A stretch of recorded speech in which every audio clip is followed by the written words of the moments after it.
পর্যটক প্রিয় মনপুরাবাসী এবং ভোলাবাসী আমরা সারা বাংলাদেশের সকলকে পর্যটন প্রেমী তাদেরকে দেখাচ্ছি আজকে জোয়ার ভাটায় মনপুরাবাসীর জীবনযাপন কেমন চলছে। মনপুরাবাসীর জীবন সেটি দেখাচ্ছি।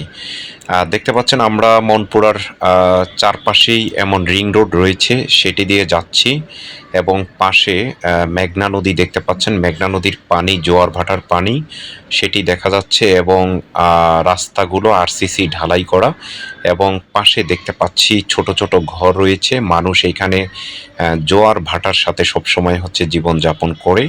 আমরা জনতা বাজার ঘাট থেকে মনপুরার হাজিরহাট পর্যন্ত যাব, আর পাশাপাশি আপনাদেরকে ভিডিও দেখাচ্ছি travelpost24.com থেকে, এছাড়া ভোলা ট্যুর 24.com থেকে।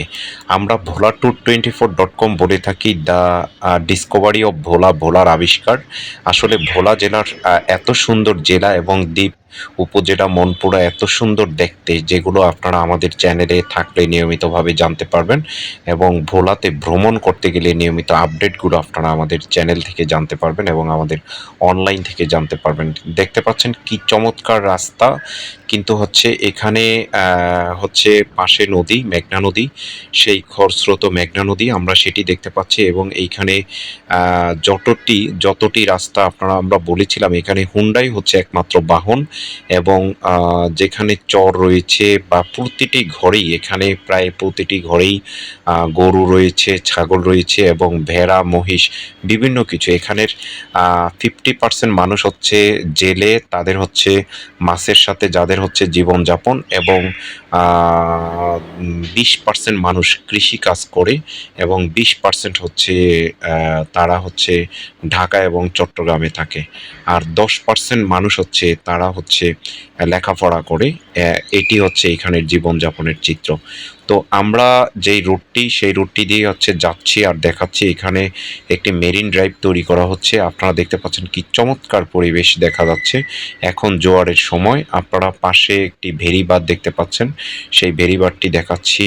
আর গাছগুলো কিভাবে দাঁড়িয়ে রয়েছে, এইখানে হচ্ছে দুই পাশে যে রিং রোডটি দেখতে পাচ্ছেন, সেই রিং রোডটি দেখাচ্ছি, মেরিন ড্রাইভটি দেখাচ্ছি। এখানে একটি বাজার রয়েছে, সেই বাজারের মধ্যে দিয়ে আমরা চলে যাব। এইখানে নদীটি আবার ভিতরে প্রবেশ করে ফেলেছে। এইখানে সোলার বিদ্যুৎ দেখা যাচ্ছে, রাত হলে এখানে আলোকিত থাকে, এখানে মাছ বিক্রি হয়।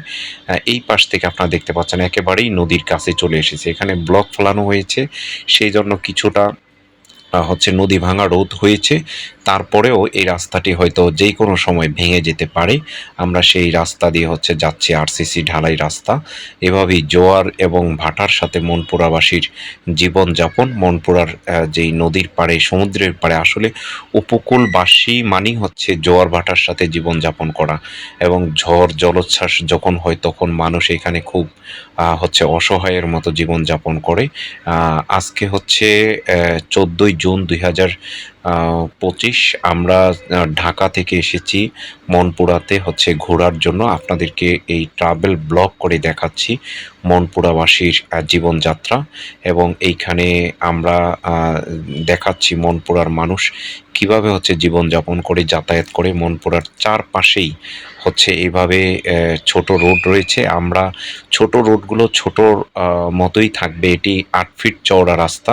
আমরা বলেছি ভিডিওর মধ্যে যে যেটি হচ্ছে যদি মনপুরার মধ্যবর্তী জায়গা দিয়ে যেই রোডটি রয়েছে, সেটি যদি 20 ফিট বা 30 ফিট চওড়া করা হয়, তাহলে হচ্ছে মনপুরার মানুষ খুব সহজে যাতায়াত করতে পারবে, গাড়ি ঘোড়ায় যাতায়াত করতে পারবে এবং মনপুরাতে হচ্ছে যেই কেওড়া বাগান রয়েছে সেটি আমরা দেখাচ্ছি, ঝাউ বাগান। সেইগুলো আপনারা যাওয়ার পথে এই বিষয়গুলো দেখবেন। মনপুরাতে যে সকল পর্যটন স্পট রয়েছে, দক্ষিণা হাওয়া সি বিচ এবং জনতা বাজার লঞ্চঘাট, হাজিরহাট লঞ্চঘাট এবং রামনেওয়াজ লঞ্চঘাট, তুলাতলির ঘাট এবং হচ্ছে চৌধুরীর খামার এবং মনপুরা যে উপজেলা পরিষদ সেই চত্বর, সেখানে গেলেও আপনাদের অনেক ভালো লাগবে। তো পর্যটক এবং ভোলাবাসী এবং মনপুরা যারা রয়েছেন, তারা আমাদের ভিডিওতে লাইক, শেয়ার, কমেন্টস করবেন। আর হচ্ছে মনপুরাতে থাকার জন্য অনেকগুলো হোটেল রয়েছে, সরকারি ডাক বাংলো রয়েছে এবং 4-5টি হোটেল রয়েছে। তার মধ্যে হোটেল ওয়াসি ভালো আপনাদেরকে সার্ভিস দিয়ে থাকবে এবং হোটেল মনপুরা নামে আরেকটি হোটেল রয়েছে। তো আমরা শেষ পর্যায়ে চলে এসেছি ভিডিওর।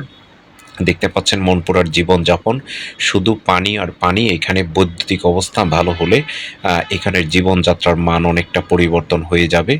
ঢাকা থেকে 12 ঘন্টা লাগে হচ্ছে মনপুরাতে আসতে, অনুরূপভাবে চট্টগ্রাম থেকে 10 ঘন্টায় হচ্ছে মনপুরাতে চলে আসতে পারে। তো সবাই ভালো থাকবেন, সুস্থ থাকবেন, সকলকে অসংখ্য ধন্যবাদ।